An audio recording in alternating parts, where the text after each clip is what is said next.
رضی اللہ تعالیٰ عنہ بیان کرتے ہیں، فرماتے ہیں کہ میں ایک مرتبہ مسجد نبوی میں بیٹھا ہوا تھا تو میرے سامنے سے ایک نوجوان گزرا جس کا نام ہے سعید رضی اللہ تعالیٰ عنہ۔ عمر بن خطاب فرماتے ہیں یہ جو سعید ہے یہ میرے ماموں کا بیٹا تھا، سکے ماموں کا۔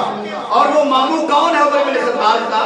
جس کا نام ہے عاص بن وائل، اور یہی وہ عاص بن وائل ہے جس کو عمر بن خطاب رضی اللہ تعالیٰ عنہ نے بدر کے میدان میں قتل کر دیا تھا۔ اور عمر بن خطاب کے سامنے جب اب ان کے ماموں کا بیٹا سعید گزرا تو عمر بن خطاب نے فرمایا اے میرے بھانجے، میں نے آپ کے باپ کو قتل نہیں کیا تھا بدر کے میدان میں نے اپنے ماموں کو قتل کیا تھا بدر کے میدان میں، اور اس کے بدلے میں آپ سے معذرت بھی نہیں کروں گا۔ کیوں کہ میں نے ایک مشرک کو قتل کیا تھا۔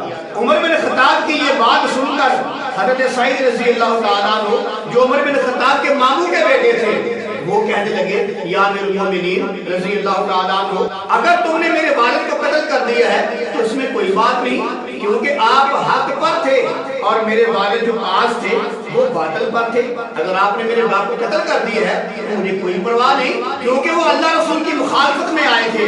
لہذا اگر آپ نے اپنے ماموں یعنی کہ میرے باپ کو قتل بھی کر دیا ہے تو مجھے کوئی پرواہ نہیں۔ تو میرے عزیز بھائی، یہ وہ صحابہ کرام ہیں۔ عمر بن خطاب اتنے بہادر تھے کہ اپنے ماموں کو بدر کے میدان میں قتل کر دیا۔ اس لیے قتل کیا کہ وہ پیغمبر مصطفیٰ کے مقابلے میں آئے تھے، اور ان کے بیٹے نے بھی کہہ دیا کوئی بات نہیں، اگر آپ نے اپنے ماموں کو قتل کر دیا ہے تو کوئی پرواہ نہیں، آپ حق پر تھے اور میرے والد باطل پر تھے۔